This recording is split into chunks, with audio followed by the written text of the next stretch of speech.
Right now, somewhere in your kitchen, there's a paper bag of potatoes sitting in a corner, and half of them are already going soft, sprouting little white tails, turning green at the edges. You bought them 3 weeks ago. They're already turning on you, and you've made peace with that because everyone told you potatoes just don't keep. I'm here to tell you that's a lie. My family has stored potatoes 6 months at a stretch. No refrigerator, no root cellar, no basement even, some years. Just a wooden box, a cheap material you probably already have in your garage, and a way of doing things my grandfather learned from his father in Lancaster County. Back when keeping food through winter wasn't a hobby, it was survival. And here's the part that ought to make you a little angry. The reason you were never taught this is that there's no money in it. Nobody profits from a man keeping his own potatoes in a box for free. They profit when you throw out a third of what you buy and drive back to the store. Stay with me, because right around the middle of this, I'm going to show you the $1 fix that stops a rotting potato from spoiling every potato next to it. The trick my mother did every single fall that costs less than a cup of coffee. Before we go on, do me a favor. Drop your state or your growing zone in the comments below. I want to see where you're all watching from, because how you store your potatoes changes a little depending on your winters, and I'll answer what I can. I still remember the smell of our cellar stairs in October. Cool, earthy, a little like clean dirt after rain, and my job at maybe 8 years old was to carry the potatoes down 2 at a time in my apron so I wouldn't drop them and bruise them. Because a bruised potato, my grandfather said, was a spoiled potato that just hadn't gotten around to it yet. That one sentence is where all of this begins. Because here's the first thing, almost nobody in the modern world understands. The reason your potatoes rot has almost nothing to do with your kitchen being too warm. It starts the very day they come out of the ground. Let me explain what's really happening, because once you see it, you can't unsee it. A potato is alive. It's not a rock, it's not a seed exactly, it's a living tuber, and it's still breathing after you dig it up. It's taking in a little air and giving off a little moisture, slow and quiet all winter long.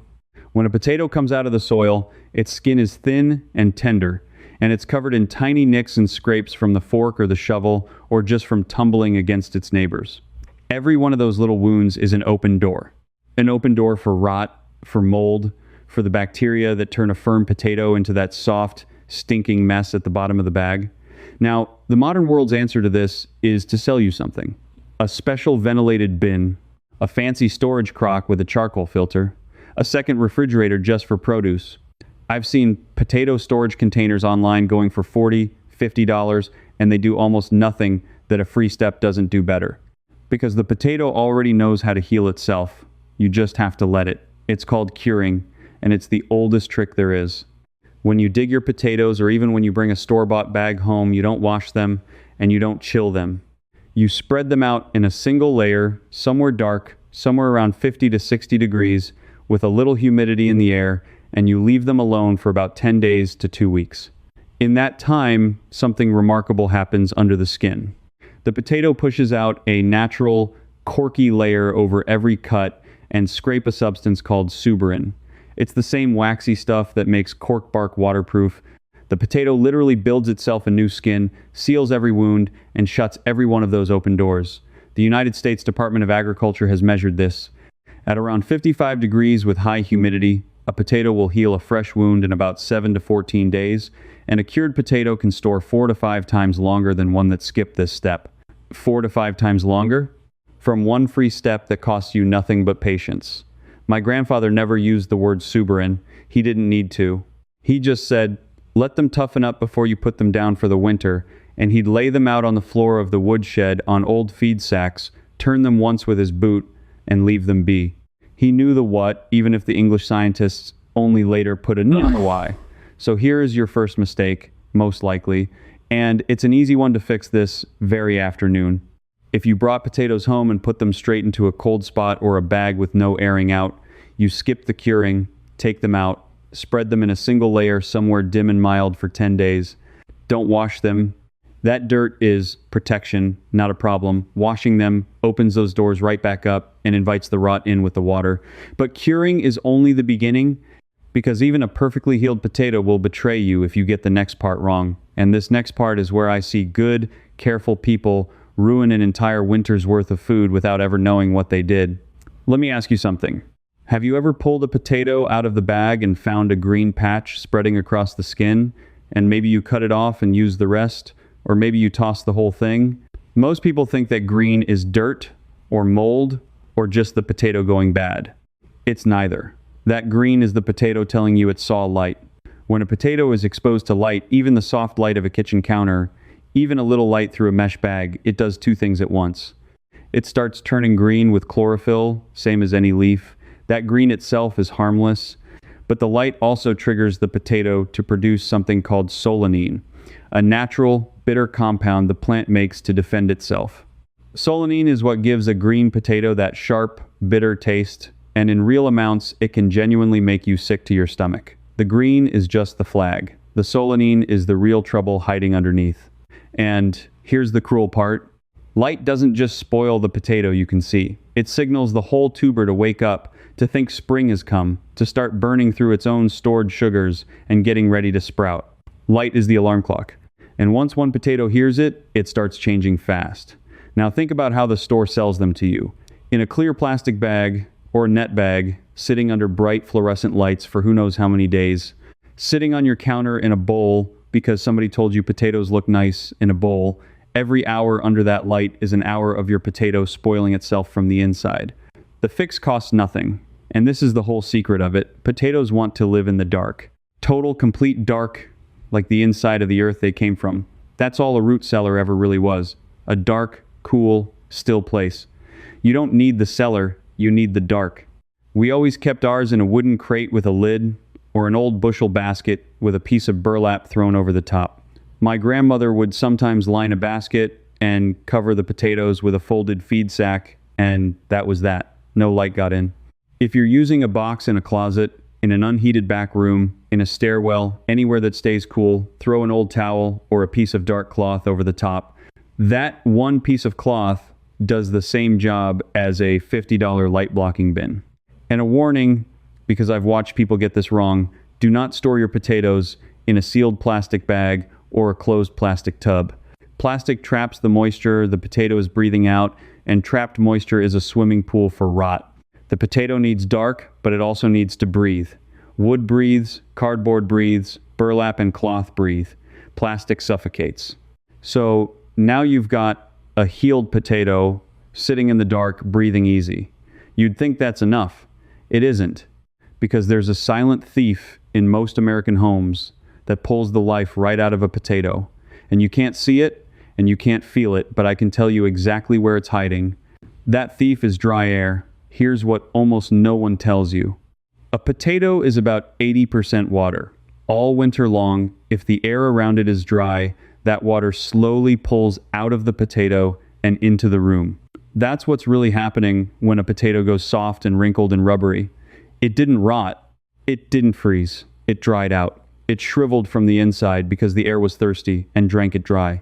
And the air inside a modern American house in winter is desperate for moisture. Furnaces and heaters bake all the humidity out. A heated home in January can drop to 20-30% humidity, drier than some deserts. You keep yourself comfortable, and meanwhile that same dry heat is quietly draining every potato in the house. The old-time root cellar solved this without anyone thinking about it. Because a cellar dug into the earth naturally holds high humidity, the research from the university extensions puts the ideal potato storage humidity at around 90-95%, which is nearly the dampness of a cool morning fog. That's the number the potato wants. Cool and damp and dark and dead still. But you don't have a cellar, so here's how my people held that dampness in a plain wooden box. And this is the middle of the whole thing, the $1 fix I promised you. Sand. Plain, clean sand. You take a wooden box or a sturdy cardboard box, and you put down a layer of slightly damp sand, not wet, just barely damp, like sand at the beach up above the waterline. Then a layer of potatoes, not touching each other. Then more sand over the top, filling every gap. Then another layer of potatoes, then more sand. You bury them layer by layer, the way you'd tuck children into bed. The sand does 3 jobs at once, and this is why it beats every product on a store shelf. First, it holds a little moisture right up against each potato, so the dry house air can never reach it and steal its water. Second, it keeps every potato from touching its neighbor, and that matters more than you'd guess, because when one potato does start to go bad, the sand stops the rot from spreading to the ones beside it.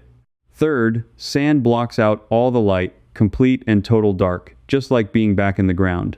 Now, a box of sand fixes potatoes. But the same plain thinking fixes the whole kitchen and the whole yard, and that's a good deal more than I can lay out in one sitting here with you. That's why I sat down and wrote it all out properly, the way my people actually did it, in 3 books of my own. In them, I walk you through picking ripe produce without guessing, so you never bring home a watermelon or an avocado that fails you, and making eggs and greens outlast the week the way my mother did. I show you the feeding method that finally forces tomatoes, peppers, roses, hostas, and clematis to produce, with the cutoff date for your own zone. And I show you how to kill the nest instead of the ant, with the borax, vinegar, and baking soda already under your sink, so you stop paying a man to come spray. Then the repairs, the fence post that outlives you, the porch jobs done with what's in the cabinet, over 328 pages, all of it tested. If that's the way you'd rather live, scan the QR code right there on your screen, or use the link in the description, or the pinned comment, and the books are yours. Now, sand isn't the only thing my folks buried potatoes in. A bag of play sand at the hardware store runs about $5 or $6 and will fill several boxes and last you for years, because you can dry it out and use it again.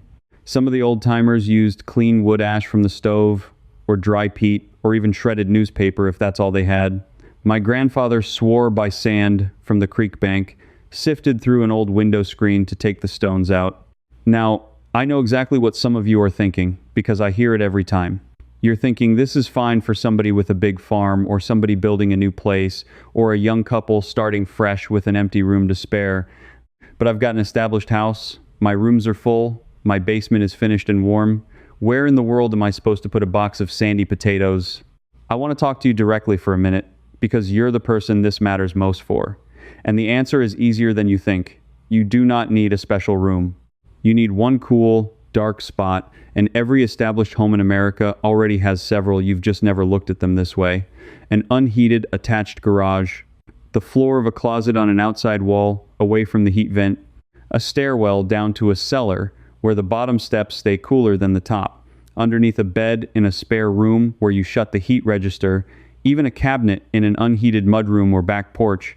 The one thing you're hunting for is a spot that stays cool but never freezes. Somewhere between about 40 and 50 degrees is close to perfect.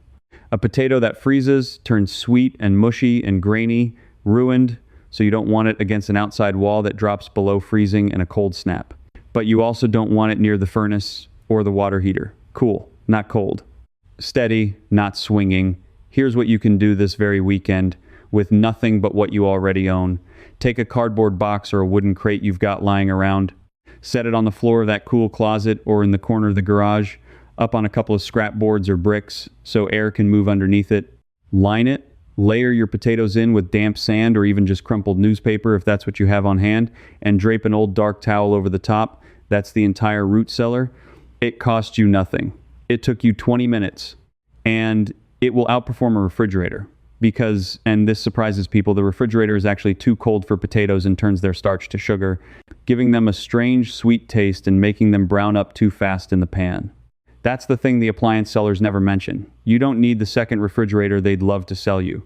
The potato was never meant to live in the cold. It was meant to live in the dark, cool, damp stillness of the earth, and a box of sand in a closet gives it exactly that for the price of nothing. So we've cured them, we've put them in the dark, we've held the dampness with sand, and now I have to warn you about the mistake that undoes all of it. The one thing sitting in nearly every American kitchen right now that is actively spoiling your potatoes from across the room, and you'd never suspect it. It's your bowl of fruit. I'm serious. Go look. If you keep apples or pears or bananas anywhere near your potatoes, you are sabotaging yourself. And here's the invisible reason why. Apples and many other fruits give off a gas as they ripen. It's called ethylene, and you can't see it or smell it, but it's powerful. Ethylene is the ripening signal. It's the message one fruit sends to tell the others it's time to soften and get sweet and ready. It's why one bad apple really does spoil the whole barrel. That old saying is plain chemistry, and it's true. And when that ethylene gas drifts over to your potatoes, it does something sneaky. Now, an apple in the bin can actually keep potatoes from sprouting in the short term. The old timers knew that trick too. But over a long winter's storage, having your fruit mixed in with your potatoes causes far more trouble than good, hurrying everything towards softening and spoiling, throwing off the slow, sleeping rest the potatoes need to make it to spring. The two simply don't belong together. The same goes for onions, but for a different reason. Onions and potatoes are the two things every kitchen keeps side by side in the same bin, the same drawer, the same basket, and it's exactly wrong. Onions like it dry, potatoes like it damp. Put them together and the onion pulls moisture that makes the potato sprout, while the potato's dampness makes the onion rot. They spoil each other. They should never, ever be stored in the same place. Keep them a good distance apart in separate boxes, and both will last far longer. My grandmother kept the onions braided and hung by the kitchen door where it was dry, and the potatoes went down cool and damp in their box in the cellar, clear across the house. She never explained it in terms of gas or chemistry. She just said onions and potatoes don't keep good company, and she was right about it long before anybody proved why. So keep your potatoes away from all fruit, keep them away from onions, give them their own dark, cool, damp corner, and let them sleep. And that word sleep is the key to the last secret, the biggest one, the one I've been holding back for the end. Because everything we've done so far keeps a potato from rotting and keeps it from shriveling. But there's still one enemy left, the one that beats nearly everybody by about February or March, the sprouting. You've seen it. You've done everything right. The potatoes are firm. They're not green. They're not soft, but they've grown pale, groping little sprouts out of every eye. And you know that once they sprout, the flesh inside goes soft and starchy and starts to taste of nothing. The sprout is the potato spending itself, waking up, deciding winter is over, and it's time to become a plant. Now, here is where the modern world's answer should truly bother you. For decades, the big commercial potato operations, the ones that store millions of pounds to sell to you year-round, have kept their potatoes from sprouting by spraying them with a chemical. It's called chlorprothum, CIPC for short, a synthetic sprout inhibitor, and it's been used on stored potatoes since the 1950s. Most people eating store potatoes in winter have been eating potatoes treated with it and never knew. And here's the thing that ought to stop you cold. Europe banned that chemical for potato storage back in 2020 over safety concerns, and the industry there suddenly had to scramble to find another way to do what my grandmother did for free with a plant she grew by the kitchen door. Because there is a natural sprout stopper, and it's been growing in kitchen gardens for 1,000 years. It's mint, plain mint, spearmint, peppermint, the same mint you'd put in your tea. Here's the science that the researchers only recently confirmed, though the plain folks never forgot it. Mint leaves contain natural oils, and the main one is a compound called carvone. Carvone is what gives mint that cool, sharp smell. And carvone, it turns out, is a powerful, natural sprout suppressant. It gets right into the eyes of the potato and tells them to stay asleep. It holds off the sprouting the same way that sprayed chemical does, except it's a leaf you can grow in a coffee can on a windowsill, and it costs you nothing. The agricultural researchers looking for a replacement after that chemical got banned went straight to carvone from spearmint and caraway, and their studies found it genuinely holds potato sprouting back through long storage. There are now commercial sprout inhibitors sold to big potato warehouses that are nothing but spearmint oil in a fancy package. They took the plant from my grandmother's garden, distilled it, bottled it, and sell it back to the industry for a premium. The old way, wearing a new suit and a high price tag, you don't need the fancy bottle. Here's exactly how we did it and how you can do it this weekend. When you lay your potatoes down in their box of sand, you tuck in dried mint leaves between the layers.